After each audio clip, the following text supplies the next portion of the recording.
Hello everybody, it's Amy from Winterwood Studio, and today we're going to talk about the 8 watercolor mistakes I see watercolor artists making all the time, and I'm going to tell you how to fix them, and I'm also going to show you from start to finish while I talk how to paint this painting right here. I'm popping it up, I'm assuming. So I think this is going to be a super fun video. Grab yourself something cozy to drink, come on in, and let's chat about watercolor painting. Okay, so the 8 mistakes I see watercolor artists making all the time. And I just wanted to say this video is sponsored by Meeden. A huge thank you to them for sponsoring the video today. All the products that I'm using to paint the painting that is going on in the background here are Meeden products. And I will pop in a little bit more to tell you a little bit about which products I'm using and why. But let's start the video right now. So I've got my little notes here. The number one mistake I see people making with watercolor is not using the right paper, and I'm going to get in trouble. For those of you who have been around for a while, I recommended 100% cotton watercolor video, or 100% watercolor paper in a video I did a while back called 5 terrible supplies that might be ruining your watercolor, and holy moly the comments. Guess what though? This is a hill I'm gonna die on. Especially if you're new or a beginner, or if you use wet into wet techniques, or you want to use granulating pigments, you need 100% cotton watercolor paper. I'm not saying there aren't artists who use cellulose paper. I'm sure that there are some out there. I use cellulose paper in sketchbooks and stuff like that all the time. I'm, not a paper snob. However, you need 100% cotton watercolor paper to do the techniques I just mentioned, and I'm going to pop in some footage right now showing you why you need that. But here we have the B watercolor paper, the Canson XL, and then the Meeden 100% cotton, which is very inexpensive. Not Arches, Meeden. Obviously I have all of these already in my house. I didn't go out and buy them, so obviously I do use them. You can see I've used quite a bit of this. However, I'm using them for things like wash and not watercolor. So just to point things out, the granulation of the Lunar Black is obviously the best on the 100% watercolor. The amount of color, the darkness, richness is obviously the best for all of them. This color here is a little bit brighter than this one, so I will give it that. It did dry a little bit brighter. This, if you're seeing this, you already saw, as I just went over it like 3 times, it started to peel off in my hands. I did try this area to see if I could get it to peel, and it did eventually peel, but less quickly than this. One thing I noticed about this paper, you can see, so one of the techniques I use a lot in watercolor is I will put down a wash of color, wash my brush, damp dry it, and then go over it to soften the edge, and that did not work on this paper. It left a hard edge right there that you can probably see. So that technique wouldn't work on this paper, and that's because it's cellulose. Dropping in the color, you can see this one did better than this one. Here they all just pretty much ran together. So that did do better. If I was going to, I have and I do practice on this and do pen and ink sketches with washes of color, but it would not be I would not use it for a full-on watercolor painting with wet into wet, wet into damp, and those techniques I talked about. Okay, so I hope you like that footage. I hope the comments aren't bombarded with people being super, super mean. 100% why do I keep saying that? 100% cotton watercolor paper is going to make your life so much easier. If you haven't tried it and you think cellulose paper is great and you're using wet into wet or granulation techniques, try it. Just try it and see what you think. You don't have to buy Arches. The brand, the Meeden paper that I'm using in this video is 100% cotton and way, way, way cheaper than Arches. And I will talk more about the paper in a minute. Okay, so mistake number 2. Mistake number 2. I'm looking at my notes so I don't forget. not testing your watercolor mixes on scrap paper before you go into your actual painting. How many times have we made a mix and it looks great and we go to put it in our painting and it's too cool or too warm or way too dark? You need to have a little scrap piece of paper, ideally of the same paper you were working on, to test your mixes on before you go into your final finished painting. And by the way, I'm talking about like, you know, finished fine art type pieces, not sketches or play or things you're playing around. I'm talking about when you're using your good paper and doing your final finished painting. That's what these tips are for. Test your mix first, ideally on the same paper that you are painting on. So, you know, if you're working on a 9x12 block and your painting is 9x12, you may have to use another paper. However, be aware that it may not look the same on that paper as it would on the paper you're working on. So sometimes you have to sacrifice a piece and cut it up into little test squares so that you know what you're getting with your mixes. Okay, so mistake number 3, not using damp into wet technique. Everybody talks about wet into wet and everybody talks about dry onto dry, but how often have you heard people talk about wet into damp? And I may have said that wrong the first time. I may have said wet into, no, I said wet into, did I say wet into damp? Or did I say damp into wet? You know what I mean. When you are working on a painting and you want fine details, but you don't want them to be super, super sharp, you are going to want to use the wet into damp technique. I use it all the time, and it's just simply you let your paper dry about halfway and then you come in with your wet onto the damp. You don't immediately put it in, and you don't wait till it's totally dry.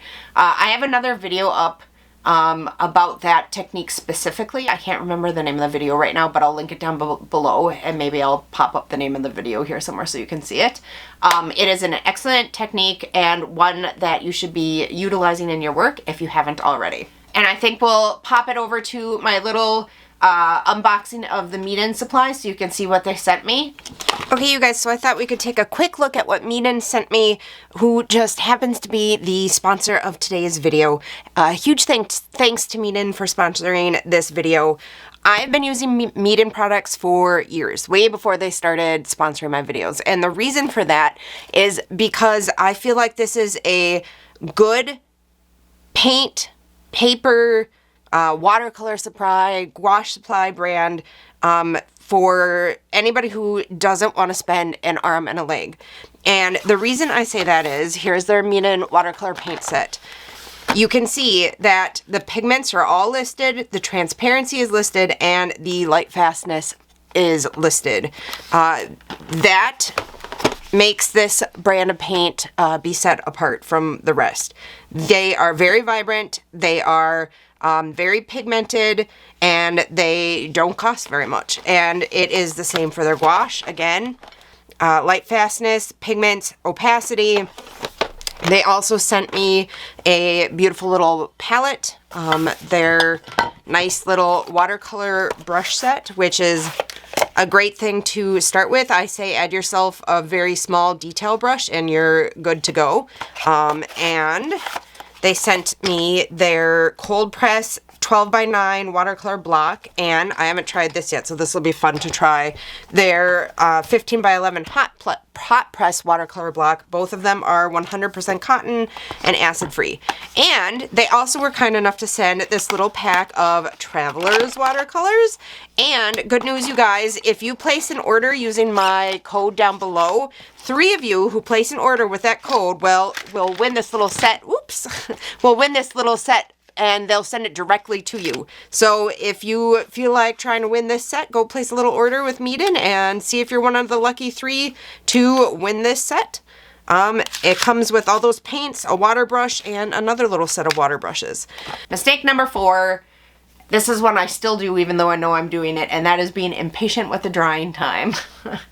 If you need to work dry into dry, you must wait for your bottom layer to dry before you come back. Why do I say dry into dry? Wet into dry. I don't know, guys. I'm not getting a lot of sleep. It's been a rough January so far.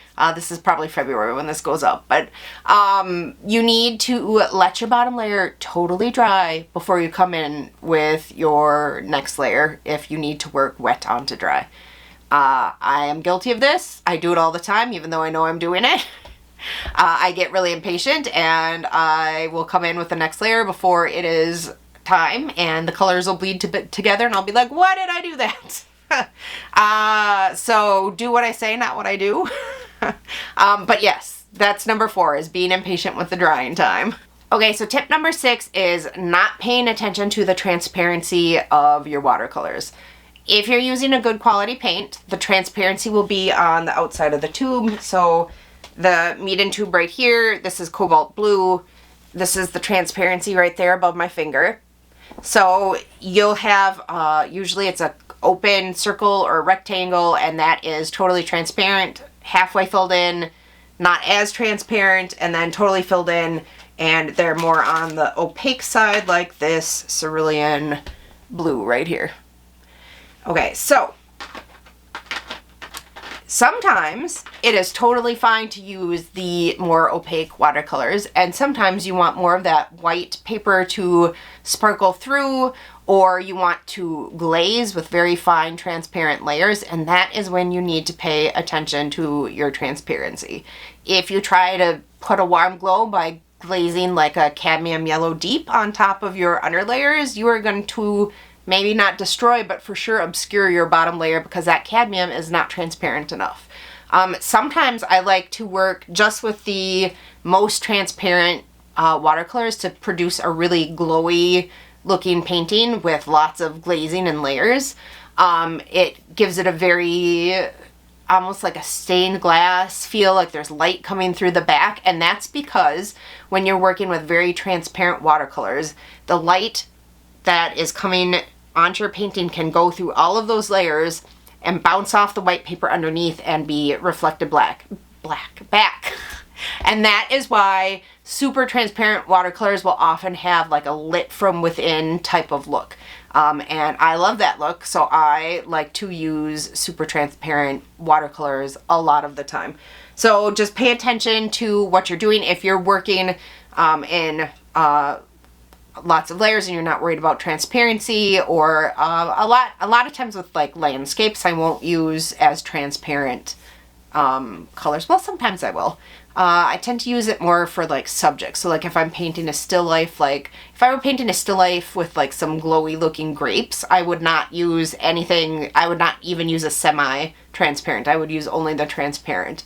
Let's see what else. Florals I like to do with the total transparency. Sometimes birds, feathers, the total transparency, although not always because I didn't bother to do that with this. Even your more opaque watercolors will still be somewhat transparent. Watercolor by nature is transparent, and obviously the more water you add, the more transparent they become. It's not like if you had an acrylic that said it was opaque. You're not seeing through that sucker.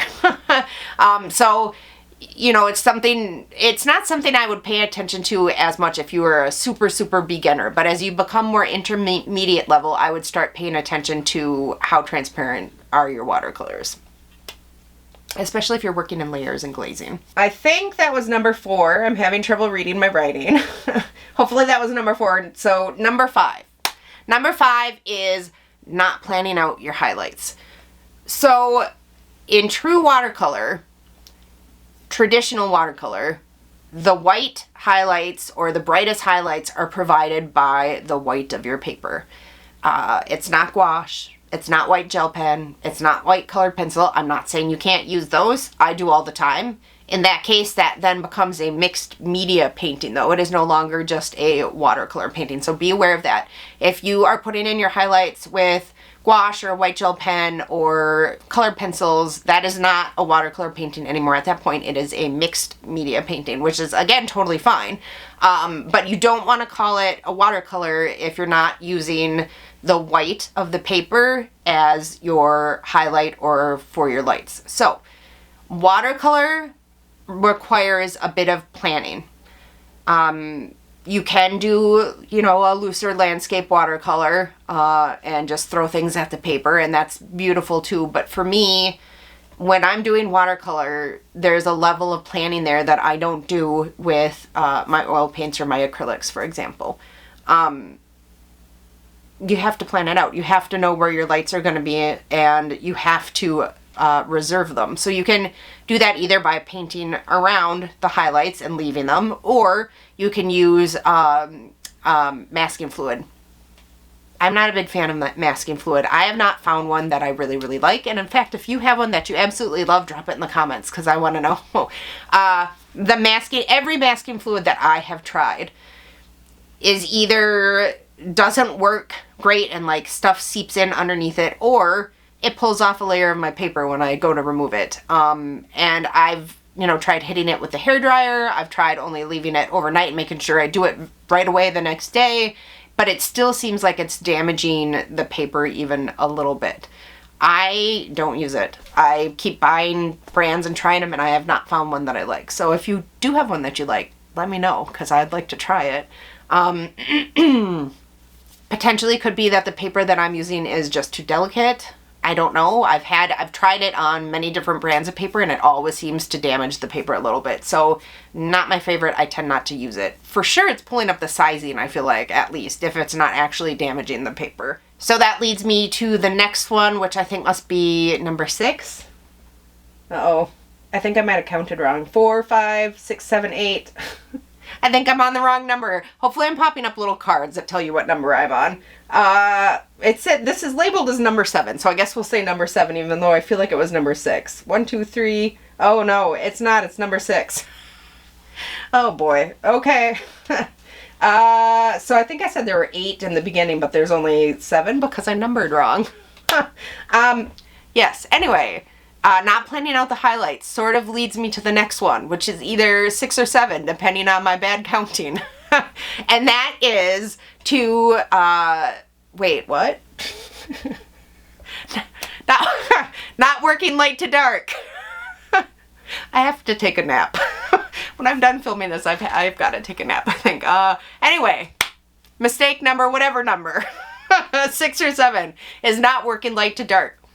Watercolor, because you're leaving the lights of the paper as your highlights, you need to work light to dark. You can always make it darker, you can always add in more layers, but once you have committed an area to a certain color, there may be no going back, especially if you're using staining colors or if it's not lifting well.